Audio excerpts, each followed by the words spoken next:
SNDP യോഗം general secretary Vellappally Natesan ഒരു പുതിയൊരു മുദ്രാവാക്യം എടുത്തിരിക്കുന്നു. പഴയ മുദ്രാവാക്യം നമ്പൂതിരി മുതൽ നായാടി വരെ എന്നുള്ളത് ഇപ്പോൾ നായാടി എന്നുള്ളത് മാറ്റി നസ്രാണി വരെ എന്നാക്കിയിരിക്കുന്നു. എനിക്ക് തോന്നുന്നു കാലത്തിനൊത്ത് പുതിയ മുദ്രാവാക്യങ്ങൾ മുന്നോട്ട് വെക്കാൻ വെള്ളാപ്പള്ളി നടേശൻ ബിരുദനാണ്. പക്ഷേ ആ മുദ്രാവാക്യങ്ങൾ എത്രത്തോളം സാർത്ഥകമാക്കാൻ പറ്റിയിട്ടുണ്ടെന്ന് എനിക്കറിയില്ല. കാരണം ഈ നായാടി മുതൽ നമ്പൂതിരി വരെ, അല്ലെങ്കിൽ നമ്പൂതിരി മുതൽ നായാടി എന്ന് പറയുന്നത് പണ്ട് മന്നത്ത് പത്മനാഭൻ്റെ കാലത്ത് മന്നത്ത് പത്മനാഭനും ആർ ശങ്കറും കൂടെ കേരളം മുഴുവൻ നടന്ന് പ്രസംഗിച്ചുണ്ടാക്കിയ ഒരു ഹിന്ദു ഐക്യം ത്തിനുവേണ്ടി വിത്തുപാകാൻ വേണ്ടി നടത്തിയ ഒരു വലിയ യാത്രയുണ്ട്.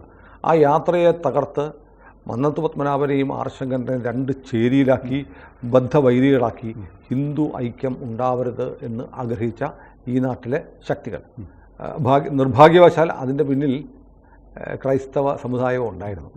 അങ്ങനൊരു നായർ ഈഴവ ഐക്യം വേണ്ട എന്ന് കരുതിയതിൻ്റെ പിന്നിൽ ഇപ്പോൾ കാലം ഒരുപാട് മാറി. ഒരുപാട് വെള്ളം ഭാരതപ്പുഴയിലും പെരിയാറിലും ഒക്കെ ഒഴുകിപ്പോയി. നമുക്ക് ഗംഗ എന്ന് പറയണ്ട, നമ്മുടെ നദികളെ പറയാം.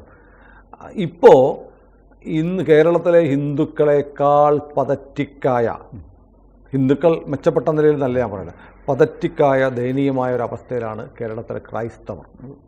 അപ്പോൾ ഹിന്ദുക്കളും ക്രിസ്ത്യാനിയും ഒന്നിക്കേണ്ട സമയമായിരിക്കുന്നു.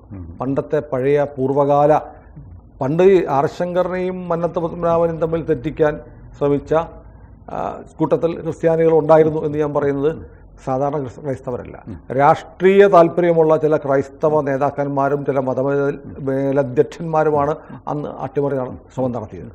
പക്ഷേ അവരിൽ പോലും മാറ്റമുണ്ടായിട്ടുണ്ട്. കാലാവസ്ഥ മാറുകയാണ്. നസ്രാണിക്കും നായാടി മുതലുള്ള ഹിന്ദുക്കൾക്കും ഒന്നിക്കാൻ പറ്റുമോ? അങ്ങനെയൊരു ആഗ്രഹമാണ് ഇപ്പോൾ SNDP ജനറൽ സെക്രട്ടറി സാർ പറഞ്ഞതുപോലെ തന്നെ വെള്ളാപ്പള്ളി നടേശൻ മുന്നോട്ട് വച്ചിരിക്കുന്നത്. അദ്ദേഹം മൈസൂർ SNDPക്കാരുടെ ഒരു നേതൃത്വ പരിശീലന ക്യാമ്പ് നടന്നായിരുന്നു മൈസൂർ. അവിടെ വെച്ചിട്ടാണ് അദ്ദേഹം ഇങ്ങനെ ഒരു ഐഡിയ പ്രഖ്യാപിച്ചത്. അപ്പോൾ അദ്ദേഹം നടത്തിയ പ്രഖ്യാപനം അല്ലെങ്കിൽ ആ പ്രമേയം ഐക്യകണ്ഠേന യുനാനിമസായിട്ടത് പാസ്സാക്കുകയും ചെയ്തു. അപ്പോൾ അദ്ദേഹം പറഞ്ഞിരുന്ന ഐഡിയ ഇതാണ്: കാലം മാറി, ഇനി ഈ പറഞ്ഞ നായാടി മുതൽ നസ്രാണി വരെ ഒന്നിച്ചു വരേണ്ട കാലഘട്ടം വന്നിരിക്കുന്നു എന്നാണ് അദ്ദേഹം അവിടെ വെച്ച് പറഞ്ഞത്. അപ്പോൾ അതിൻ്റെയൊക്കെ കുറച്ച് സാധ്യതകൾ തെളിഞ്ഞു വരികയാണ്. ആൾക്കാർ അങ്ങോട്ടും ഇങ്ങോട്ടും കൂടുതൽ മനസ്സിലാക്കിക്കൊണ്ടിരിക്കുകയാണ്. ഇപ്പോൾ വെള്ളാപ്പള്ളി നടേശൻ തന്നെ ആദ്യമൊക്കെ ക്രിസ്ത്യൻസുമായിട്ട് ഒരു അടുപ്പത്തിനൊരു താല്പര്യം ഒരിക്കലും പ്രകടിപ്പിക്കാറില്ലായിരുന്നു. പിന്നെ ഇപ്പോൾ ഈയിടെ ഇവിടെ മുനമ്പത്തൊക്കെ നമ്മൾ കണ്ടത് ക്രിസ്ത്യൻസും SNDPയും തോളോട് തോൾ ചേർന്നിട്ടാണ് അവിടെ സമരം നടത്തുന്നത്. കാര്യം അത് പലരും അതൊരു ക്രിസ്ത്യൻ ബുദ്ധിമുട്ട് പോലെയൊക്കെയാണ് ചിത്രീകരിക്കുന്നത്. പക്ഷേ SNDP യോഗമാണ് ഒരുപക്ഷെ ക്രൈസ്തവ സമുദായം കഴിഞ്ഞാൽ ഏറ്റവും പ്രകടമായി സമരത്തിന് അവിടെ വന്നത്. അതെ അതെ, വളരെ വളരെ പ്രകടമായിട്ട് വന്നിട്ടുണ്ട്. മുദ്രാവാക്യമൊക്കെ വിളിക്കുന്നതിൽ അവർ വളരെ ആവേശപൂർവ്വമൊക്കെ പങ്കെടുക്കുകയും ചെയ്തിട്ടുണ്ട്. അപ്പോൾ ഒരുപക്ഷെ വെള്ളാപ്പള്ളി നടേശന് ഇപ്പോൾ ക്രിസ്ത്യൻസിനോട് കുറച്ചുകൂടി പണ്ടത്തേക്കാളും അടുപ്പം തോന്നിയിട്ടുണ്ട്. അത് ഒരുപക്ഷെ ക്രിസ്ത്യൻസും അത് ഷെയർ ചെയ്യുന്നുണ്ട്. ഇപ്പോൾ ക്രിസ്ത്യൻസും ഈ SNDPയുമായിട്ടുള്ളൊരു അടുപ്പം എനിക്ക് തോന്നുന്നു തൃശ്ശൂർ ഇലക്ഷനിൽ അത് കാണാനിടയായി. രണ്ടു കൂട്ടരും സുരേഷ് ഗോപിയെ സപ്പോർട്ട് ചെയ്തു എന്നാണ് ഞാൻ മനസ്സിലാക്കുന്നത്. അപ്പോൾ ഒരു ഐക്യത്തിലേക്ക് നീങ്ങാനുള്ള സാഹചര്യം തെളിഞ്ഞു വരാണ്. പണ്ടത്തെ പോലെ അല്ല ഇപ്പോൾ കുറച്ചുകൂടി. കാരണം രണ്ടു കൂട്ടർക്കും പലതരം ബുദ്ധിമുട്ടുകളുണ്ട്, അവർ ഷെയർ ചെയ്യുന്ന ബുദ്ധിമുട്ടുണ്ട്. അപ്പോൾ അതുകൊണ്ട് ആ അടുപ്പത്തിന് സാധ്യതയുണ്ടോ എന്ന് ചോദിച്ചാൽ സാധ്യതയുണ്ടെന്നാണ് പറയാൻ പറ്റുള്ളൂ. അല്ല, ഞാൻ ചോദിക്കുന്നത് സാധ്യതയുണ്ടെന്ന് പറഞ്ഞാൽ SNDP യോഗം, SNDP എന്ന് മാത്രമായിട്ട് പറയുന്നത് തെറ്റാണ്. SNDP യോഗം ശ്രീനാരായണ ധർമ്മ പരിപാലന യോഗം എന്നാണ്. SNDP പരിപാലന വരെ ഉള്ളൂ, അവസാനിക്കണം പരിപാലന യോഗം എന്നാണ്. പക്ഷെ എല്ലാവരും വരുത്തി വെക്കുന്ന ഒരു തെറ്റാണ് SNDP എന്ന് പറയുന്നത്. SNDP യോഗമാണ്. അപ്പോൾ SNDP യോഗത്തിൻ്റെ നിലപാടെന്ന് പറഞ്ഞാൽ എല്ലാവരെയും ഒരുമിച്ച് പോകണമെങ്കിൽ ഒന്നിച്ച് പോകാം എന്ന് പറയുകയാണ്. അപ്പോൾ ഇവിടെ സംഭവിക്കുന്നൊരു കാര്യം എന്ന് വെച്ചാൽ മുൻകാലങ്ങളിലുണ്ടായിരുന്ന ചില, ഞാൻ പറഞ്ഞില്ലേ, രാഷ്ട്രീയ താല്പര്യങ്ങളാലാണ് ക്രൈസ്തവരും SNDP യോഗവും തമ്മിൽ ചില വിഷയങ്ങളുണ്ടായിരുന്നു. അത് അടിസ്ഥാനപരമായി ക്രിസ്ത്യാനിക്കും ഈഴവ കമ്മ്യൂണിറ്റിപ്പെട്ട ആളുകൾക്കും തമ്മിൽ ഒരു പ്രശ്നവുമില്ല. ഈഴവ സമുദായത്തിൽപ്പെട്ട ഒരുപാട് പേര് പള്ളികളിൽ പോകുന്നവരാണ്. ഈഴവരുടെ വീട്ടിൽ ചെന്നാൽ യേശുക്രിസ്തുവിൻ്റെ ഒരു പടവും കൃഷ്ണൻ്റെ കൂടെ കാണും. അപ്പോൾ അതിനകത്തൊന്നും ഒരു ബുദ്ധിമുട്ടില്ല. യേശുദേവനെ അംഗീകരിക്കുന്ന ആളുകളാണ്. കാരണം യേശുദേവനെ ശ്രീനാരായണ ഗുരുദേവൻ പഠിപ്പിച്ചിരിക്കുന്ന എല്ലാവരെയും സ്നേഹിക്കാനാണ്, അല്ലേ? സർവമത സാരവുമേകം എന്നൊക്കെ പറയുന്ന പോലെ ഒരു ജാതി ഒരു മതം ഒരു ദൈവം, ജാതിഭേദം മതദ്വേഷം ഏതുമില്ലാതെ സർവരും സോദരദ്വയനോ വാഴുന്ന മാതൃകാസ്ഥാനം എന്നൊക്കെ പറഞ്ഞ ഗുരുദേവനാണ്.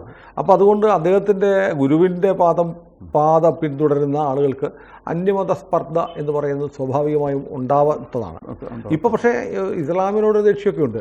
കാരണം അവർ കാണിക്കുന്ന കൊള്ളരുതായ്മകളുണ്ടാണ്. അതിൻ്റെ പേരിൽ നടക്കുന്ന രാഷ്ട്രീയ മുതലെടുപ്പ്, അക്രമം, ജിഹാദ് പ്രവർത്തനങ്ങൾ, ഇതൊക്കെ വരുമ്പോഴാണ് ഒരു ഇസ്ലാമിനോടുള്ള ദേഷ്യം ഉണ്ടാകുന്നത്. പിന്നെ സംഘടിത മതപരമല്ല, അവർ കാണിക്കുന്ന ഒരു അട്രോസിറ്റീസ് എന്ന് പറയാവുന്ന പ്രവർത്തികൾ കൊണ്ടാണ്. സാധാരണ മനുഷ്യർ ചെയ്യാത്ത തരത്തിലുള്ള എന്തും ചെയ്യാൻ അധികാരത്തിന് വേണ്ടി, അല്ലെങ്കിൽ എല്ലാ അധികാരം, ജിഹാദ് പോലും അധികാരത്തിന് വേണ്ടിയിട്ടാണല്ലോ, ഇസ്ലാമിക രാജ്യം സ്ഥാപിക്കാൻ വേണ്ടിയിട്ടാണ്. അതിനുവേണ്ടി കാട്ടിക്കൂട്ടുന്ന കൊള്ളരുതായ്മകൾ കണ്ടിട്ടാണ് ഒരു ഇസ്ലാമോഫോബിയോ ഈഴവർക്കിടയിൽ പ്രകടമായി ഉണ്ടായി വരുന്നത്. പക്ഷെ ക്രിസ്ത്യാനിയോട് അങ്ങനെയല്ല. ക്രിസ്ത്യാനിയോട് സഹകരിച്ചു പോകാൻ കഴിയുന്നവരാണ് ഈഴവ കമ്മ്യൂണിറ്റി, SNDP യോഗം. കാരണം SNDP യോഗവും ക്രൈസ്തവരും ഒരേപോലെ സ്കൂളുകൾ നടത്തുന്നുണ്ട്, കോളേജുകൾ നടത്തുന്നുണ്ട്. അവിടെയൊക്കെ പ്രശ്നമുണ്ട്. രണ്ടു കൂട്ടർക്കും അധികാരത്തിൻ്റെ അപ്പകഷ്ണങ്ങൾ കിട്ടുന്നില്ല, അധികാരത്തിലേക്ക് ഇവരെ അടുപ്പിക്കുന്നില്ല എന്നുള്ള പരാതിയുണ്ട്. വീതം വെക്കുമ്പോൾ എല്ലാം സംഘടിത ശക്തി വിലപേശി കൊണ്ടുപോകുന്നു എന്ന ആക്ഷേപമുണ്ട്. അത്തരം ഒരു കാര്യം നിൽക്കുമ്പോഴാണ് നായാടി മുതൽ നസ്രാണി വരെ കേൾക്കാൻ ഇമ്പുള്ള മുദ്രാവാക്യമാണ്. രണ്ടും നായിൽ തുടങ്ങുകയാണ്. അപ്പോൾ എനിക്ക് തോന്നുന്നത് നായാടി മുതൽ നമ്പൂതിരി വരെ എന്നുള്ളതാണ് ആദ്യത്തെ മുദ്രാവാക്യം. എന്ന് പറഞ്ഞാൽ മുഴുവൻ ഹിന്ദുക്കളെയും ഒരു അംബർല കീഴിൽ കൊണ്ടുവരുന്നത്. ആ അംബർല ഇപ്പോഴും ഉണ്ട്. ആ അംബർലയ്ക്കുള്ളിലേക്ക് നസ്രാണിയെ കൂടെ ക്ഷണിക്കുകയാണ്. അപ്പൊ അല്ല, ഞാൻ ചോദിക്കാൻ വന്ന സാർ അതല്ല, സാറ് ഈ പറഞ്ഞ ക്രൈസ്തവ സമൂഹത്തിന്റെ ഭാഗമാണ്. SNDP യോഗം ഇങ്ങനെ ഒരു കൊട പിടിച്ച് നിവർത്തുമ്പോൾ ആ കുടക്കുള്ളിൽ സകല ഹിന്ദുക്കളുടെയും പങ്കാളിത്തമുള്ള, സാന്നിധ്യമുള്ള ആ കുടക്കുള്ളിലേക്ക് കേരളത്തിലെ ക്രൈസ്തവർക്ക് കയറാൻ ബുദ്ധിമുട്ടുണ്ടാവുമോ? അങ്ങനെ വലിയ ബുദ്ധിമുട്ട് വരില്ല. കാരണം ഇപ്പോൾ ക്രൈസ്തവരും ഇങ്ങേറ്റം BJP ആയിട്ടും അടുക്കാണുള്ളത്. പക്ഷെ അവിടെ ഒരു പ്രശ്നമുണ്ട്. SNDP യോഗത്തിന്റെ ഒരു നേതാവായ വെള്ളാപ്പള്ളി നടേശൻ അവിടെ പരസ്യമായി നിൽക്കുകയാണ്.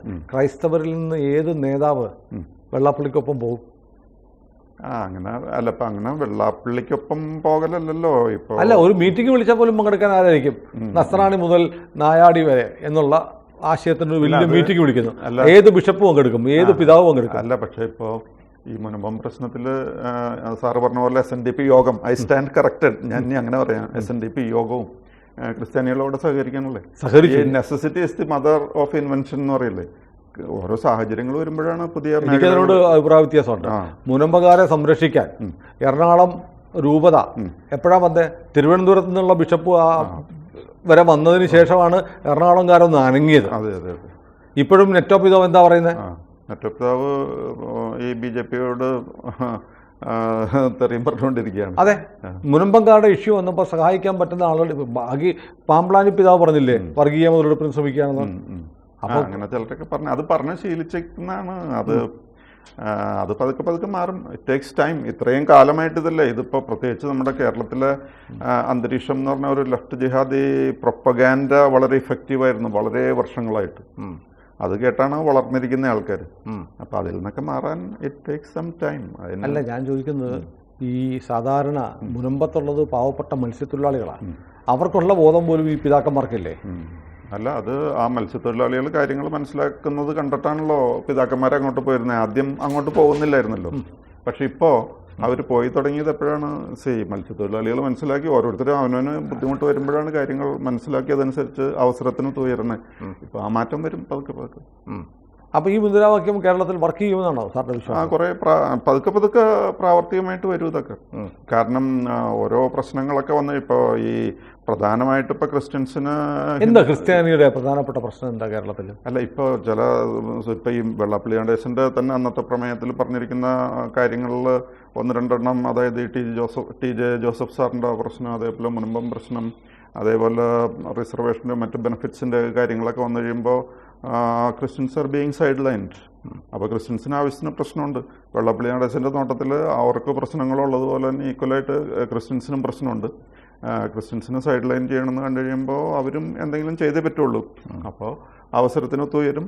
അത് നമുക്ക് ലൈക്ക് മൈൻഡഡ് ആയിട്ടുള്ള ആൾക്കാർ തമ്മിലൊരു കൂടിച്ചേരലിനുള്ള അവസരമാണ് അത് സൃഷ്ടിക്കുന്നത്. അതാണ് അദ്ദേഹം പറഞ്ഞതിൻ്റെ ചുരുക്കം.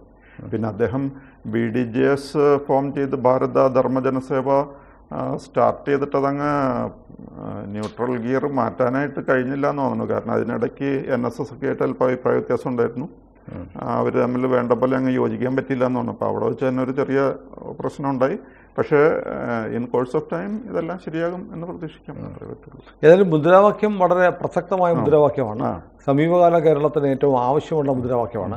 അതുകൊണ്ട് തന്നെ അത് നമ്മുടെ മുഖ്യധാരാ മാധ്യമങ്ങളൊക്കെ അത് തമസ്കരിക്കും. പക്ഷേ വെള്ളാപ്പള്ളി നടേശൻ തന്നെ പറഞ്ഞത് ഇപ്പോൾ ഔദ്യോഗികമായിട്ട് ആരും മുന്നോട്ട് വരുന്നില്ലെങ്കിലും പലരും ഇൻഫോർമലായിട്ട് ഈ വിഷയം എന്നോട് സംസാരിച്ചിട്ടുണ്ടെന്നാണ് വെള്ളാപ്പള്ളി നടേശൻ, ഏത് ക്രിസ്ത്യൻ നേതാക്കന്മാർ എന്നാണ് വെള്ളാപ്പള്ളി നടേശൻ ക്ലെയിം ചെയ്യുന്നത്. ഏതായാലും നമുക്ക് കാത്തിരുന്ന് കാണാം. നായാടി മുതൽ നസ്രാണി വരെ ഒന്നിച്ചാൽ കേരളത്തിൻ്റെ രാഷ്ട്രീയ ചരിത്രം തന്നെ മാറ്റിമറിക്കാൻ പറ്റും. കൂടുതൽ വാർത്തകളും വിശേഷങ്ങളും നിങ്ങളിലേക്ക് എത്താൻ ABC മലയാളം സബ്സ്ക്രൈബ് ചെയ്യുക, ബെൽ ബട്ടണും അമർത്തുക.